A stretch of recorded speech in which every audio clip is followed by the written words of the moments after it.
Welcome back to Old School Sports and our Out of the Park Baseball 25 series, Can We Save the Oakland A's?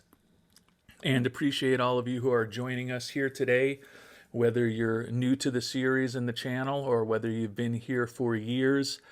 Do sincerely appreciate everyone who watches, and if you haven't subscribed and you're enjoying what we do here, would certainly appreciate it if you decide to subscribe to the channel. And it's always interesting to hear comments on what you would do in our situation and what you think we're doing right, and even more importantly, what you think we might be doing wrong.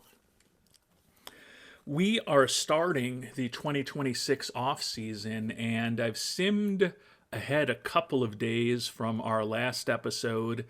Sometimes when I sim ahead those couple of days, I'm able to find an interesting trade or two to do.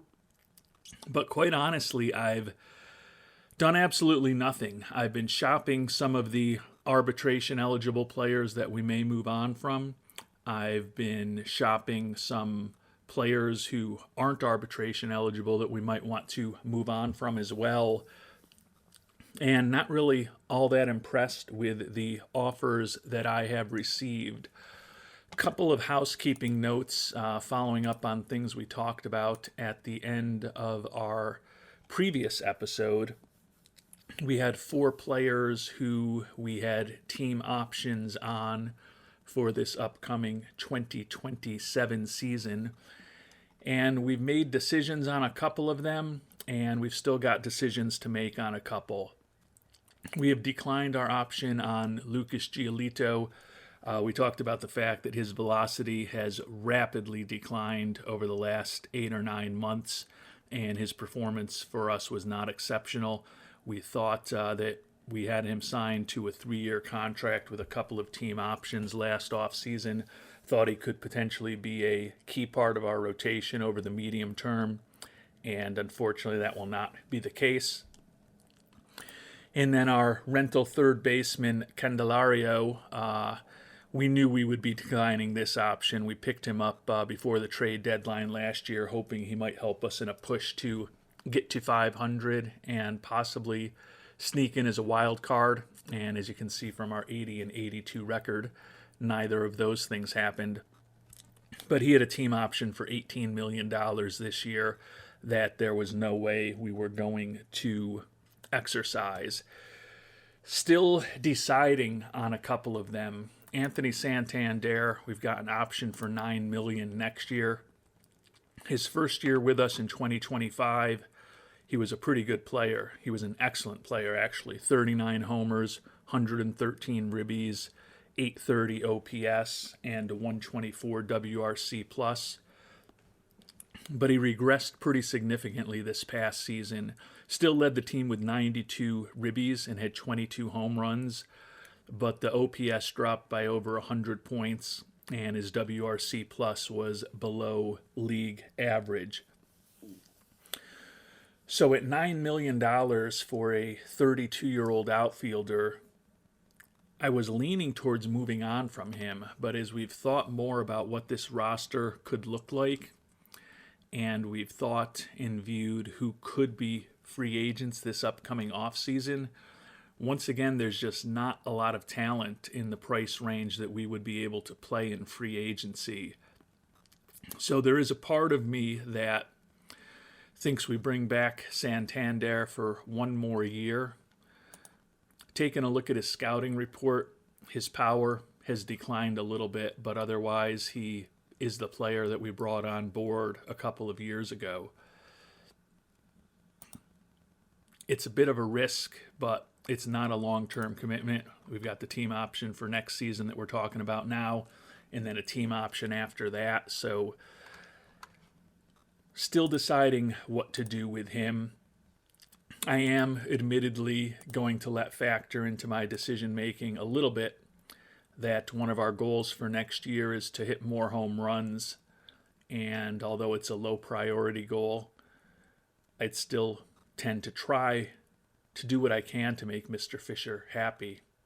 And trading away the player who finished this past season, as I noted, second on our team in homers, first in ribbies, It's not going to make it any easier for us to generate the offense that Mr. Fisher is looking for. And the last team option is on shortstop Nick Ahmed, who is not much of a hitter at all at this point. Put up a brutal 44 WRC plus this year, but is still an excellent defensive player. Cameron Cawley is, in theory, our shortstop of the future. He didn't play well at the beginning of this year, substituting for Ahmed when Ahmed started the year on the IL, and we sent him down to AAA for more seasoning, and he ended up getting hurt and missing the rest of the year. Don't know how many of you noticed this when we dug in to Mr. Cawley when we did our review of our minor league system and our players last episode. I hadn't noticed it until a couple days ago, game time, but on October 10th, he suffered a setback in recovery from his injury, and he needs surgery on that broken bone in his elbow again, and he's going to miss another 9 months. So we are not likely to have him back until around the All-Star break. So that is the reason why I haven't officially moved on from Nick Ahmed, because I intended to, but when I was digging in things a little bit deeper and I saw that Cawley was out for another 8 months, I was like, oh, that seems more significant than his injury was. And that is the case because of the setback that he suffered. So that is why I'm still debating in my mind whether or not we bring Ahmed back at the $1.5 million to just stabilize that position defensively until Cawley is ready, as I said, hopefully around the All-Star break.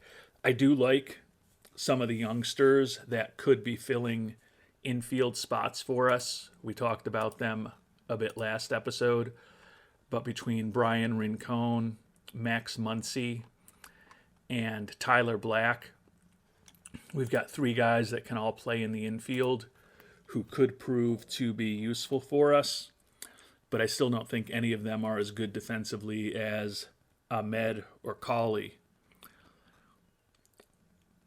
which is why I'm still not sure what to do with Ahmed. And I mentioned that I've been spending a lot of time over the past 2 days since our last episode with the game, very slowly moving forward, but trying to find some deals to improve this roster for the near and the long term. And while doing some player searches, I came across Roman Anthony, left fielder in the Red Sox organization. Was respectable this past year as a 22-year-old rookie, 265, 12 homers, 65 ribbies. He did strike out 148 times, 99 OPS plus, 107 WRC plus, but I like the gap power in Oakland. He's got enough speed to take some advantage of it, although you wouldn't know it by the fact that he had no triples last year, but did have 31 doubles playing half of his games in Fenway. Excellent eye to draw some walks. In decent contact and decent power, and a decent defensive outfielder. And I said to myself, if we can get him for a decent price, he's someone that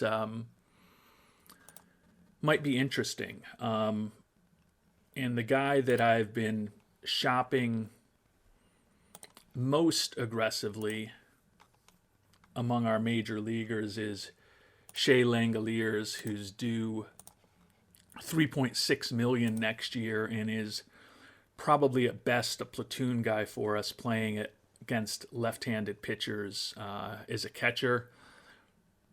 And I'm just not sure if we're committed to him for the long term. So putting Langoliers in the deal does nothing, still nothing that could make it work.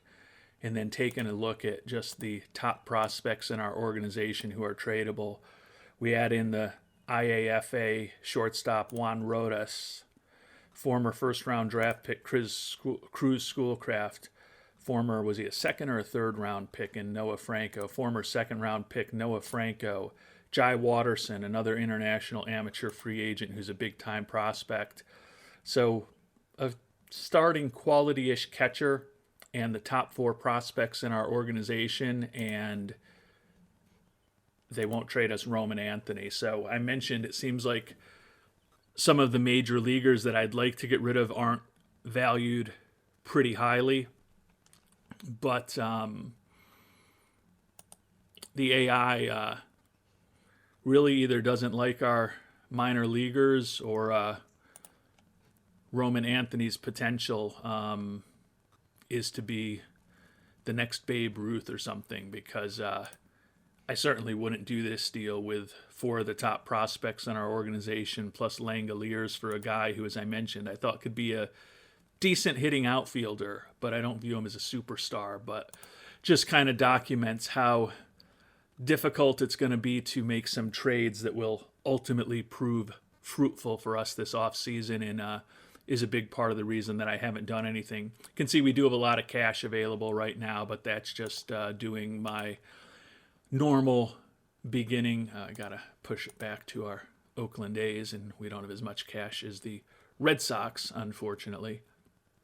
But going back to our Oakland A's, temporarily just cutting our scouting and player development budgets down as we kind of get through the early stages of the offseason, figure out what we're going to do with arbitration, have some money available for potential free agents, and if we decide to make some trades or, as I said, look at free agents, want to kind of have that payroll flexibility. So we really don't have anywhere near this amount of money available, because in a perfect world, I'd like to get scouting and development close to where they were last year. Moving on from Candelario and Giolito has helped us financially. Right now, we're set to be spending about $15 million less than we finished last year at, and that's including Santander. And given, as I mentioned, that the free agent class doesn't overwhelm me, I'm still thinking about keeping Santander.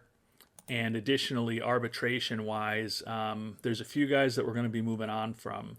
We've made offers to Miller, Sears, Spence, Hamilton, Spores, and Spire. So 6 of our pitchers. Among the position players, though, only Ruiz we've made an offer to. We're definitely going to be moving on from Ken Waldichuk. We're definitely going to be moving on from Sean Bouchard. The question is, do we bring Langoliers back at around $3.5 million, or do we try to trade him away? We got into a decent situation last year where we made the trade of O'Neal Cruz plus another player for Drake Baldwin, and Baldwin really kind of caught fire when he came over to Oakland, and we're viewing him as our catcher of the future for at least the medium term, with a bat that we think will be respectable and a glove that should be more than respectable. So he'll be playing against right-handed pitching for us as a left-handed hitter. And although Will Banfield's bat is not as powerful and probably not as good as Shea Langoliers, he is better defensively, and as a guy who we only want to play against left-handed pitching, he might be able to handle his own, and freeing up the money that we would owe to Mr. Langoliers and maybe getting something back in return is an avenue that we've been exploring, but unfortunately with no success thus far in these early days of the offseason. And one last thing to discuss here in the early stages of the offseason, and I guess it's been 2 days since the end of the year that we've moved forward, is our development lab. I know some of you mentioned in the comments getting our young, hopefully superstar of the future, Mr. Al Brighton, our IAFA signing from a year ago, to the development lab, given that he's fragile physically. Unfortunately, he just turned 17 years old, and we've still got him at the International Complex, and those players aren't eligible for the development lab. I thought about bringing him up just so we could put him in the lab But when I looked at his skills right now against DSL type competition, it looked like he would really struggle there this upcoming season, potentially as a 17-year-old. Certainly an opportunity for that to change over the next few months, and we may end up having him at the DSL next year or our other rookie team in the Arizona League. But I didn't want to bring him out of the complex simply to do some work with him this offseason and then perhaps find him overwhelmed and getting frustrated in rookie ball next year because he's not ready. Because as some of you have noted, we've got a decent amount of our young prospects whose morale is not great right now. And I did mention this in the comments, and I did dig into it since the last episode. Pretty much in all of those situations, it's largely driven by just the fact that they performed pretty poorly the past year and they're upset with their performance. Doesn't seem like in most cases there's anything more to it than that. There were a couple of guys who also weren't happy with the team record, but really don't want to put the prize prospect in our system into a potential situation where he might get really frustrated too if he's not ready. So that's why we're not sending him to the lab this year, but certainly I would think that next year at this time we'll be putting him on a program to hopefully improve his strength and conditioning. Did put 3 of our better prospects through the program. Shortstop Juan Rodas, going to work on plate discipline. Pitcher R.J. Cope, improving his pitch movement. And then pitcher Duncan Marston, improving his pitch movement as well. You may remember Marston, we picked him 4th overall in our first draft with this team. And he gave up a sickly 41 home runs in 138 and a third innings pitched this year. So hopefully working on that pitch movement will help him move forward with his career. In addition to the 3 minor leaguers that we just talked about, Rodas, Cope, and Marston, that we're putting through the lab, we've got some of the key players on our major league roster who will also be going through the development lab. Tyler Soderstrom and Daryl Hernandez both going to work on quality of contact. Not a huge probability of success. If one of them is successful, that would be great. Lawrence Butler working on his gap power. Does have decent speed. Could perhaps help with his production in Oakland. Will Banfield, the new catcher, working on plate discipline. If he's going to be playing 120 games for us a year, certainly would like to improve his eye. Although actually I don't know if I'm going to do that. I may have... I don't know if I want Banfield going through that program. I think I may have actually gotten him confused as I'm thinking about this with Drake Baldwin. Although Baldwin's eye is already pretty good. Not sure. I like the fact that Banfield is still one of the younger guys. And I think my thought process with him was if we do move on from Langoliers, we're kind of positioning ourselves that it's going to be a Banfield and Baldwin platoon at catcher for the foreseeable future. It is a little weird to be investing one of just 8 player development lab spots that we have into a guy who's in a perfect world only going to play 35, 45 games for us a year. But I still think there could be a decent payoff there. And as I mentioned, when you look at some of the younger guys in our organization, Banfield is certainly one of the younger major leaguers we have.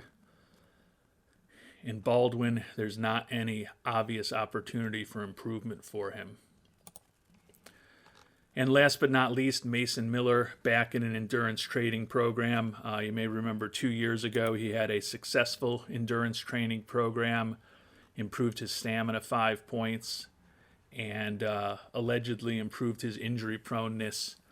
And he went out and missed the next season and a half before coming back midway through last season and doing a great job for us. So we're going to try to maybe stretch out the stamina a little further, maybe improve the injury proneness a little bit, even though the probability of success is not necessarily incredibly high, especially trying to do that program for a second time in the past 3 years. So that is the high-level player development plan. And now it's time for us to start moving forward and making some decisions in this offseason. As I mentioned, the key arbitration decision at this point is just what, if anything, we can pick up for Langoliers if we want to trade him away. Not making offers to any of our pending free agents who we could. We've got 6 guys that we could submit a qualifying offer to, but all 6 of them would accept that qualifying offer in a second, and I don't think we want to be spending almost $19 million on any of them. I think there's an argument to be made that we might not even spend $19 million to bring all of them back, although we probably pay decent-ish money for Garcia and would pay Stevenson a few bucks to be the right-handed hitting part of our catcher platoon. And Colby Allard is a 5th starter. We could do worse, but the hope is we'll also find something that's better over the next few months. And we've gotten 4 of our arbitration-eligible players signed: Estri Ruiz, J.P. Sears, Josh Spores, and Nason Miller, all locked up for next season. So that's positive. Unfortunately, the fans were not particularly excited about any of those, so fan interest remains at a 38. And as we talked about in our previous episode, our fan loyalty has plunged to minimal from pathetic. I almost think pathetic sounds worse than minimal, but I guess minimal by definition is just kind of saying it's about as small as you can get. Pathetic, certainly more pejorative than minimal, at least in my opinion. And Ian Hamilton and Gabe Spire have both inked their arbitration eligible deals as well. I mentioned in the previous episode we weren't sure about either of them, but given the fact that within the context of our budget, I feel like we've got a little bit of money to play with this offseason, and I'm not that impressed by the potential free agent class. Felt it makes sense to bring back the birds in hand, so to speak, with Mr. Hamilton and Mr. Spire, who have done a pretty solid job for us over the last couple of years since we claimed them on waivers at the beginning of the 2025 season.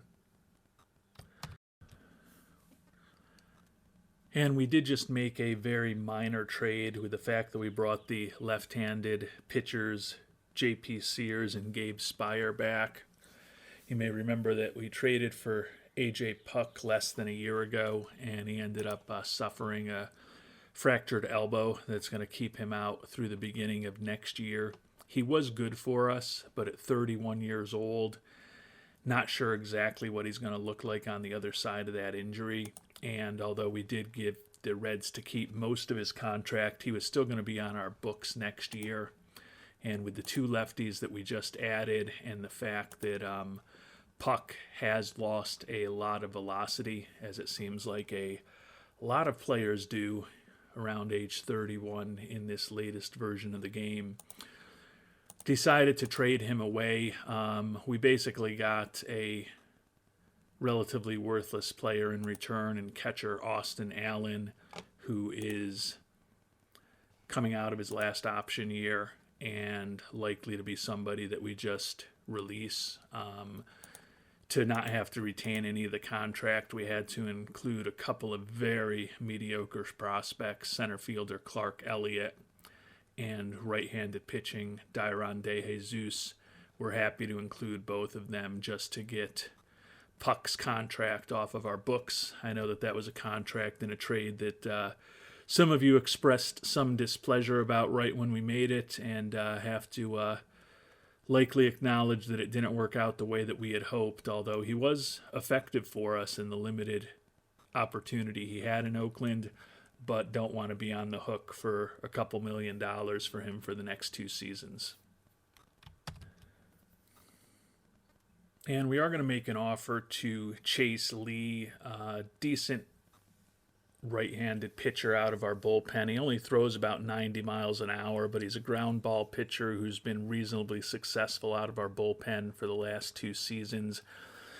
He's set to make the major league minimum this upcoming year and then head into arbitration. So we're going to pay him a little over what he's expected to make this year, but then give ourselves the option to potentially have a team option on him for his final arbitration year and what would be his first free agency year. Not huge money. We've done a few other contracts like this. I think we're going to have to be somewhat creative with the deals and sometimes maybe signing players a little early when we can get them for a better bargain than we would probably generally like to be if we had a team that had more financial flexibility. But we're going to kind of need to be as opportunistic and as stingy as possible with these contracts that we offer. So we'll see what he thinks about this, and he's willing to think about it. So Chase Lee, we may lock up for potentially the next 3 to 5 seasons in relatively short order. And similar to the contract offer that we just made, Mitch Spence just signed a similar contract offer that we had made previous episode. Definitely some risk here as he's coming off an injury that caused him to miss all of 2026. Looks like a solid 4th or 5th starter. Nothing more than that, but hopefully nothing less than that. Do like the captain personality, do like the extreme ground ball tendencies, and the numbers are not crazy with some team optionality built in. I mentioned that I felt like we're going to have to take some risks with unproven guys or guys coming off of injuries when we can potentially lock them up for decent amounts. We've had mixed results with that so far. Will Banfield, we were probably a little aggressive. Backup catcher for the Oakland A's at best, depending on what we do with Mr. Langoliers. Probably paying him more than we'd like. Hopefully the Drake Baldwin contract will work out better. Lawrence Butler hasn't worked out so far, but still like his potential. Soderstrom worked out incredibly, at least last year, and that could be a really good contract for us. And then Mitch Spence right now, another one of these guys that we'd like to get some players to build around. None of these guys are superstars, but I think they are all players who could potentially have an important role on the A's for the next 3, 5, 7 years, depending on which player we're talking about. And we're getting into award season now, and we still haven't decided what to do with Nick Ahmed and the option we have on him, but he just earned the 3rd Gold Glove in his career and his first Gold Glove in 7 seasons. So I mentioned that his proficiency at shortstop is something that's really attractive to me. I think it's conceivable if we bring him back, we might try to put him in a role where he's only starting against left-handed pitching, and then he's a defensive substitute for us. Not going to hit a ton, but it also might not be the right move for a team like the Oakland A's to give up a Gold Glove winning and caliber shortstop for the unwillingness to pay him $1.5 million.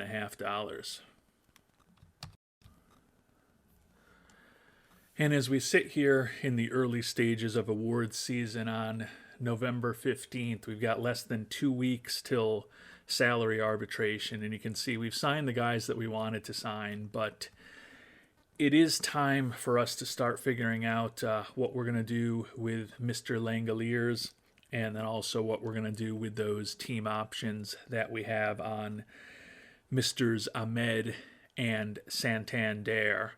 And part of the reason we've been waiting is we've been hoping for just some brilliant revelation, but that is unlikely to happen. But we've also been waiting for a scouting report on Jesus Soto, left-handed reliever who's in the Mariners organization. And given that we turned over our scout last year, somehow we had low scouting accuracy on him until we just got that scouting report. But looks like he's more than competent at everything. 3 decent major league pitchers, a left-handed arm, and the fact that we've been waiting for this scouting report on him, in addition to signing Sears and Spire, having Soto on our radar also helped encourage me to be willing to move on from Mr. Puck. He's been a below-average pitcher in an admittedly small sample size of just barely over 60 innings in the majors. But he does look like he could be a useful arm. The issue is that he's going to be making $6 million next year. So the only way that we would bring him on board is if we get the Mariners to retain a good chunk of that contract. Interestingly, though, both Mr. Ahmed and Mr. Langoliers are guys that we could use in a trade to bring Soto on board, which is why, as I said, it's kind of decision time on whether we're going to bring Soto on board, and then if we do, which one of those players or someone else will we use to make the deal happen. And there are a fair number of players we can get straight up for Mr. Langoliers in a trade. Unfortunately, most of them are kind of borderline roster guys in their late 20s making the major league minimum, or they are mediocre to average veterans who are signed to relatively unattractive contracts. So not a ton of options for him, unfortunately. And the 2 everyday players we were most intrigued with for Langoliers was Yoan Moncada, who's now with the Dodgers. Not a big-time third baseman, making pretty significant money, and they just wouldn't keep enough of his contract to make it something that would work for us. Similar situation with another veteran, if I can scroll properly. And where is he now? Jake Cronenworth with the Padres we also looked at. He's set to make $12 million a year for the next 4 seasons. So a pretty expensive contract for a guy who's going to be turning 33 shortly and has been a below average offensive player 3 straight years and below replacement level each of the last 2 years. They were willing to eat 80% of his contract if we threw in another middling prospect along with Langoliers, but we've been kind of focused on ensuring that we've got pretty good infield defense, and Cronenworth doesn't help us with that. And the bat just hasn't been that good either. So that brings us back to the gentleman that we've been talking about in Jesus Soto. And the question is, how much, if any, of his contract would the Mariners be willing to retain? And we can potentially get the Mariners to keep all of Mr. Soto's $6 million contract for next year. But we have to include a pretty good player or a pretty good prospect to make that happen. I'm sure some of you are wondering, hey, why don't you try to get a young player for Langoliers? And I actually have tried that. I've done searches. I've searched for prospects, and basically we have to trade away Langoliers and a good prospect of ours to get a prospect that's not so good in return. So there just wasn't really a lot of value there. And given that coincidentally the two guys that we're thinking about going with as a catching platoon next year, and Baldwin and Banfield are the first two listed on this list. Baldwin and Banfield are both younger than Langoliers. They're both better defensively. Baldwin has proven to be a better offensive player. Banfield, probably not, but he's cheaper, he's younger, and he's better defensively. And $3.5 million for Langoliers, when we would envision potentially taking advantage of those option years that he has left, just doesn't make sense to me. And there's part of me that just wants to put in the veteran Nick Gordon, who we signed to a minor league deal back in March, in this deal. But with the injury to Cawley, it's not inconceivable that Gordon could have a role for us in the majors next year. He's also still a good influence in our minor league system. So I think instead of including him, we're actually going to include Jacob Wilson. And Wilson was one of the better, higher potential prospects in our system when we took over 3 years ago. And he's still an interesting player defensively, interesting on the base paths. He just really can't hit. He hit .214 this year in his second straight season in Double-A. He's going to be turning 25 before next season begins. And as I noted, we've got a glut of decent-ish kind of 4A, maybe potential major league middle infielders on our squad who are similar in age to Wilson and have more upside. So I think at this point he's actually the one that I'm willing to include in this deal. And we'll have Soto for free next year. It'll be a solid left-handed arm out of our bullpen. If we're competitive, maybe he helps us win some games. If we're not competitive, we might be able to recycle him around the trade deadline for a middling prospect. And I mentioned that the upcoming free agent class is not necessarily incredibly impressive. Not as true on the pitching side. There's certainly some interesting pitchers on the market, but most of whom are looking for $15, $20, $25, $30, $35 million in the case of Drew Rasmussen, that are unlikely to work given our budgetary constraints. So we're not going to be playing at the high end of the pitcher market. And unfortunately, when we look at the batters who may be heading to free agency, it's a pretty shallow pool of top-end talent. And the players who I think might be most interesting to us: Luis Robert Jr., Randy Arozarena. Maybe if we got desperate, Eloy Jimenez, are looking for $15, $20, $28 million a year. Just not a number that we're going to be able to hit.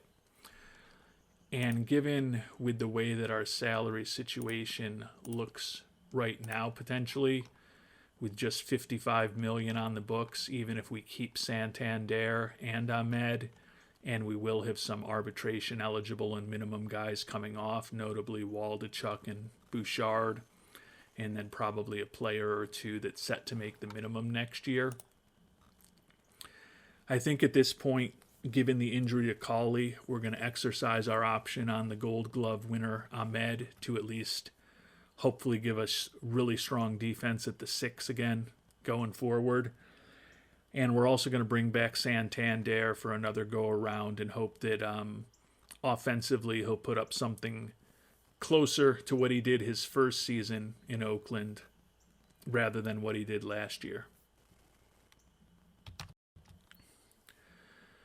And Chase Lee has signed that contract extension as well. As I mentioned, he's been solid for us the last 2 years, basically replacement level when all is added up, but did better on paper this past year, at least in terms of the 3.50 ERA, and still think he could be a useful guy for us, and the numbers are not crazy. If it works out well, we might have him for 5 years If not, it's a very tradable contract if we find better options. As I mentioned, he doesn't throw incredibly hard, but I do like those extreme ground ball tendencies that he has and think he should be able to hopefully continue to help us as a middle reliever.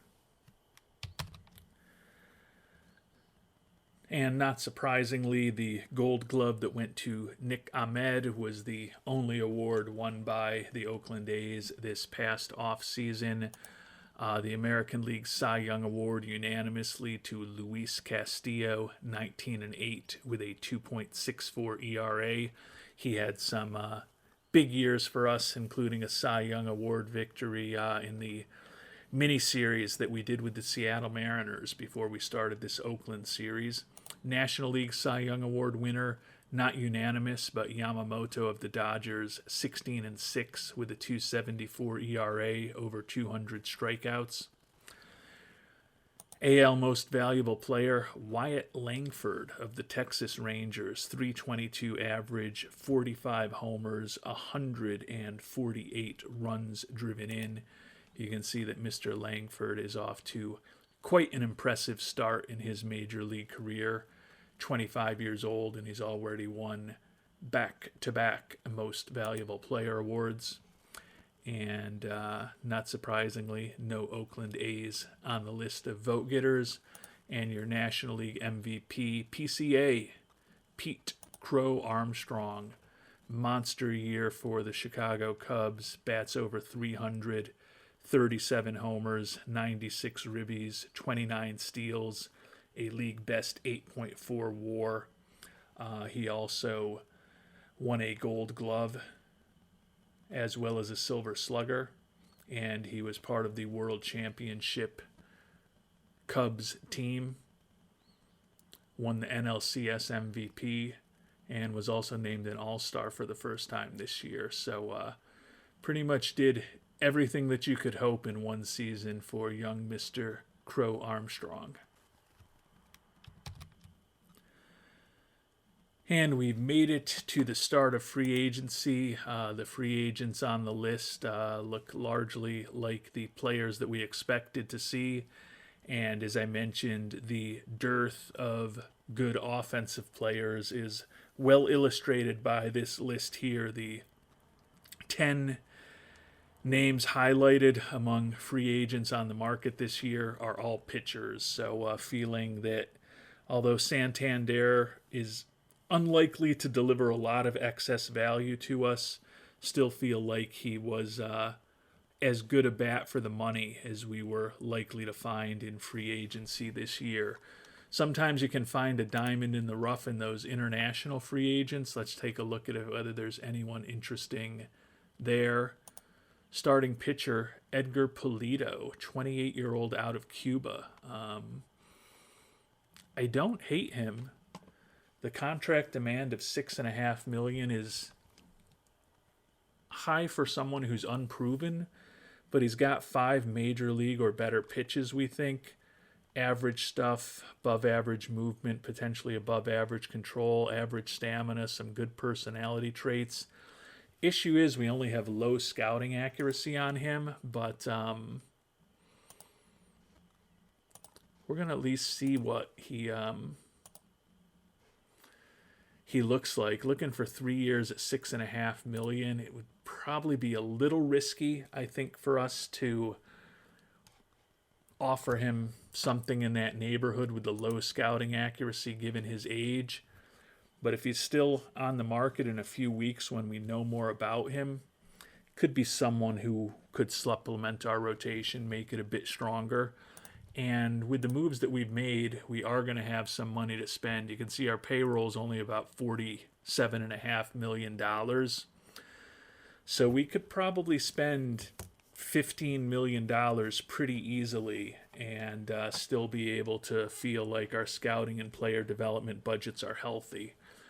So we've got the ability to pursue a player like him. The question is just whether it will make sense or not.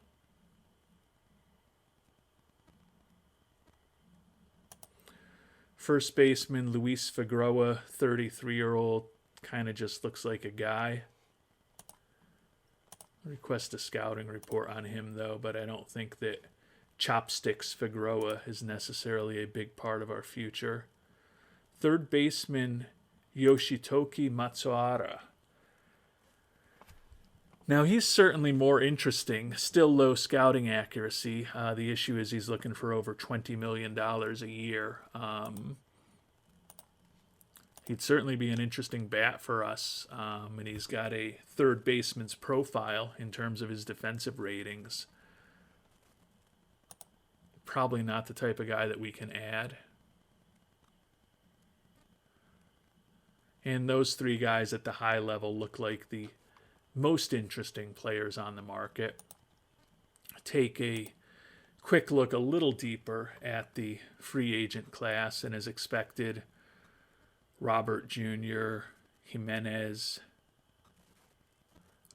Arozarena, some of the more interesting players. Tommy Edmonds been with us. Guess it would be helpful if I put up the batting ratings for those of you who are watching along here. Some guys who could help us on the margin. Certainly some guys who could help us that we can't afford.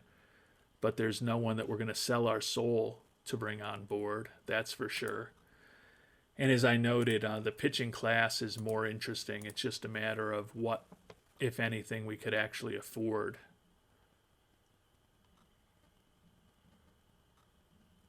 You know, Walker Buehler's listed as a reliever now. $16 million would be the high end of what we could spend. But with that stamina and a 5-pitch arsenal, he could certainly be a pretty solid starting pitcher still at this point. 5-4, 4.22 last year. You can see he's had ERAs in the 4s for 3 straight years now. Still throwing in the mid to high 90s, like the high work ethic.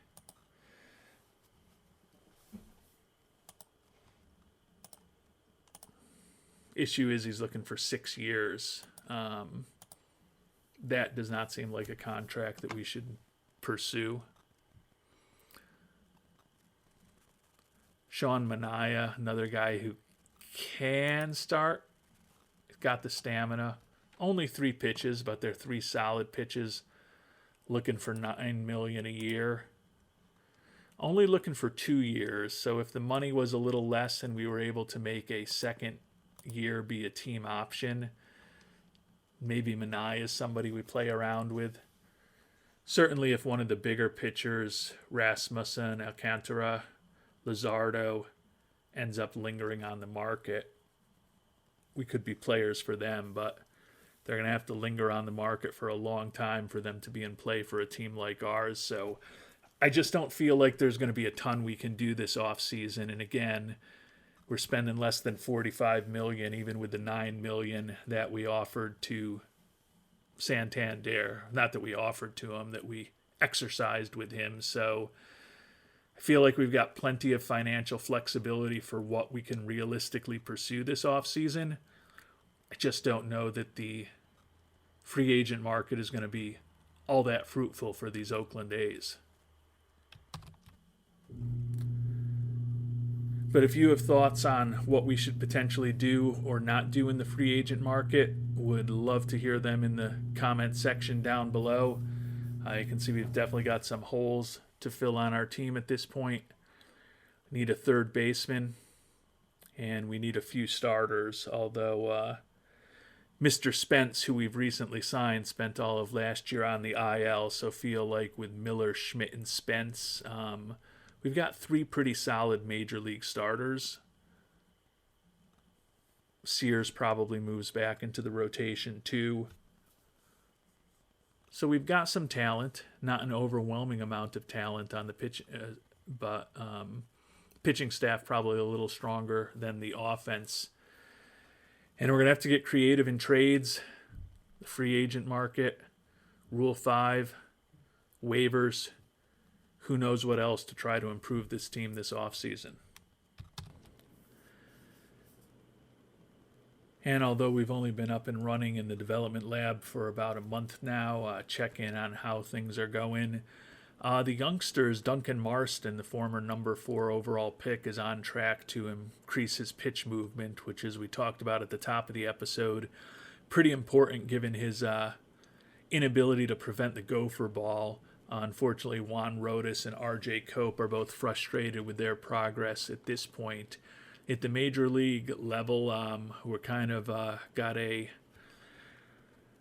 barbell trade going on here. Soderstrom, Hernandez, and Will Banfield are all frustrated with what they're doing, but Lawrence Butler's work on gap power going well, and Mason Miller's endurance training also going pretty well here in the early stages of these 3 to 4 month development programs.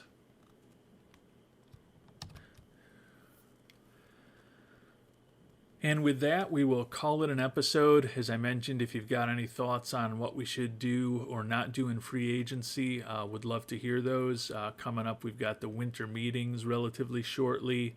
Certainly we'll be tackling the Rule 5 draft in our next episode, and we'll be approaching international amateur free agency, where for the second straight year we'll have $5.7 million to spend. So we'll be able to spend as much as anybody else when we get to that point. The question is whether we'll go for one big shiny prize or perhaps try to split it out among multiple players. We've tended to go the multiple player route the first couple seasons of this playthrough, and it's worked out reasonably well, I think, sprinkling that money around. But if there's somebody that we're really in love with, perhaps this is the year to push all of our chips in on one player, and we'll find out more over the next episode or two whether there's anyone who meets those criteria. Until then, thanks so much for watching, and hope you have a great day.